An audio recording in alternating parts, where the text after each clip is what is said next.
latest with COVID-19. Dr. Christ? Thank you, Governor Ducey, for your leadership and making the health and safety of our communities the top priority of your administration. And I want to thank DEMA Deputy Director Wendy Smith-Reed for her partnership. She has been with us through the beginning and has helped us with this response to the COVID-19 outbreak. ADHS activated our Health Emergency Operations Center on January 27th after we identified the first case of COVID-19 in Arizona.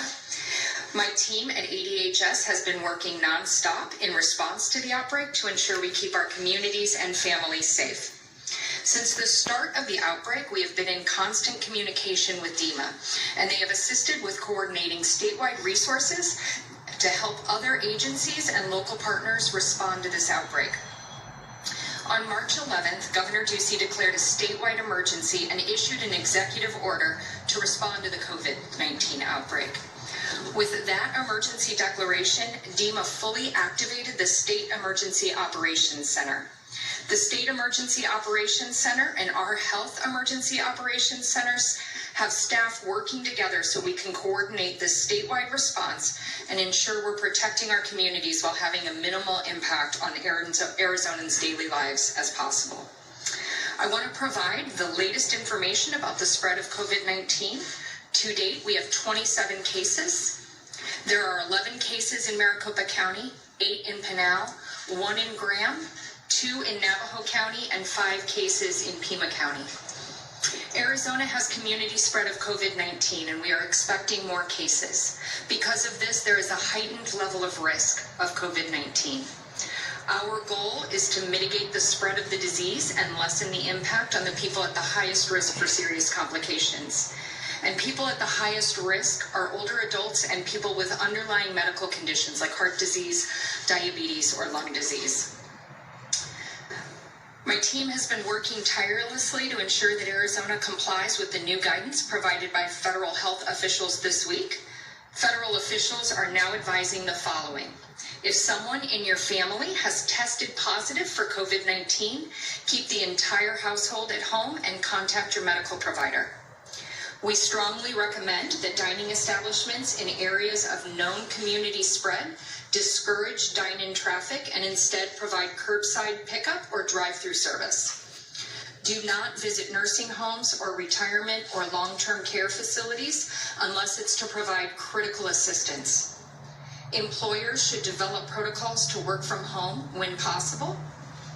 For those workers in our healthcare industry and pharmaceutical and food supply, your continued service is very important. We need this community to maintain their normal work schedule and follow CDC guidance to protect your health while you are at work. Everyone should avoid social gatherings in groups of more than 10 people, and we recommend avoiding discretionary travel, shopping trips, and social visits. As Governor Ducey and Arizona Superintendent of Public Instruction Kathy Hoffman announced on March 15th, Arizona schools are currently closed statewide through Friday, March 27th. We encourage people, particularly high-risk individuals, to have supplies on hand, such as extra prescription medications and over-the-counter medications. Take everyday precautions, such as avoiding people who are sick, washing your hands often, and cleaning and disinfecting high-touch areas in your house. Stay away from crowds if possible, and have a plan if you get sick to call your healthcare provider, and identify who else can care for you if your caregiver becomes sick. To stop the spread of COVID-19 and to protect our most vulnerable community members, we ask everyone to routinely implement infection prevention practices. The best way to prevent the spread of respiratory viruses is to do the following. So wash your hands with soap and water for at least 20 seconds. If soap and water are not available, make sure you use an alcohol-based hand sanitizer. Avoid touching your eyes, nose, or mouth with unwashed hands. Avoid close contact with people who are sick. Stay home when you are sick. Cover your cough or sneeze with a tissue and make sure that tissue makes it into the trash can. Clean and disinfect frequently touched objects and surfaces. And if you need to see a healthcare provider, consider using telemedicine. We urge everyone to find the most up-to-date and accurate data from reputable sources about COVID-19. You can visit our website at azdhs.gov or the CDC at cdc.gov. We also have the Arizona Poison Control System partnering with us to provide a hotline for the public and medical providers, and this hotline can be contacted at 1-844-542-8201. And I'm now going to turn it over to Secretary Hobbs. I also want to honor and recognize the poll workers, judges, inspectors, marshals, and other paid and volunteer staff that helped our democracy function yesterday. Of course, we are here today at the State Emergency Operations Center, and the folks here were also instrumental in assisting us and the local officials with ensuring a successful day of voting yesterday. We cannot thank the Department of Emergency Management enough for their support in ensuring that polling locations across the state would have the resources they needed to ensure they met the CDC guidelines for cleaning and hand washing. In order for voters on the Navajo Nation to have access to voting, many chapter houses across the nation are used as polling sites, which is a wonderful partnership between the counties and Navajo Nation. Many of these locations, however, lack hand washing facilities.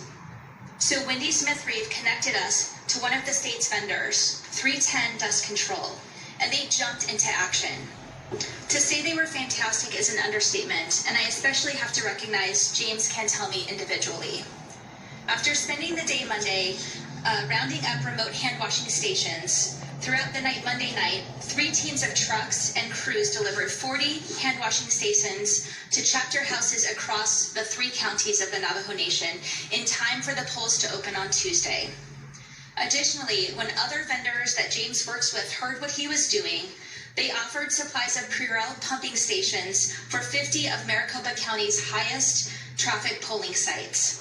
Monday night, they were putting together stands for the pumps out of materials from Home Depot and delivered them overnight throughout the county.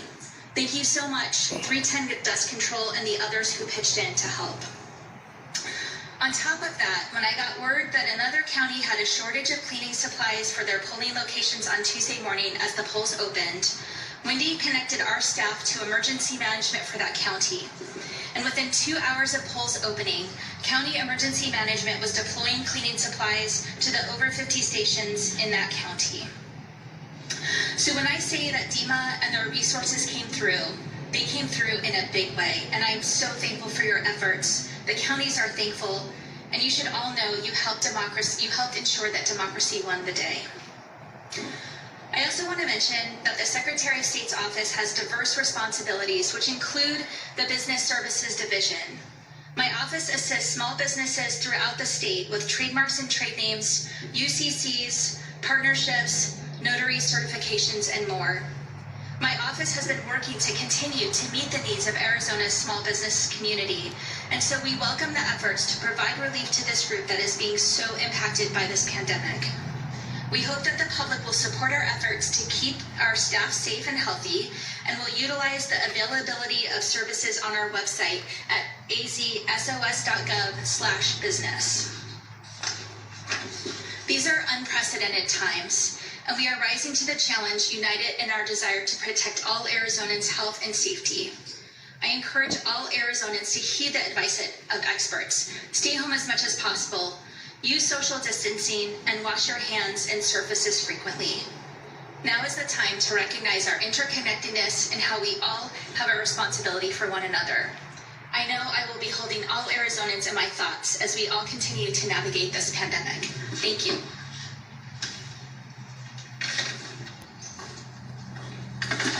Good afternoon, everyone. My name is Wendy Smith-Reeve. I serve here at the Department of Emergency and Military Affairs as the Deputy Director, as well as the Director for our Division of Emergency Management.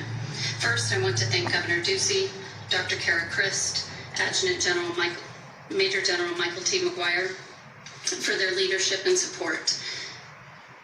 Our organization does stand ready to fully support the Governor's robust action plan to protect the health and welfare of our state. When our whole community works in concert, together with one another, we can overcome any challenge. The State Emergency Operations Center, in conjunction with the Health Emergency Operations Center, is the heart of the state's emergency response for this event. We hear the reports of elders in our communities struggling to get necessary supplies, hospitals doing their best to be ready for response, small businesses being impacted, and people just feeling scared. The problem solvers in these EOC facilities and beyond are giving all they can to tackle urgent community needs such as these. Representatives from the Arizona National Guard, state agencies, and volunteer and private sector partners can communicate and coordinate with each other both virtually and in person at this facility, working together to find solutions during this crisis. Although a pandemic might feel a bit unusual and like uncharted territory, we've practiced for these situations, and in the same coordinated fashion that we are working today, collectively and collaboratively, we will remain committed to getting through this together, and it's through that partnership that we will be successful. Okay, well, the audio is done.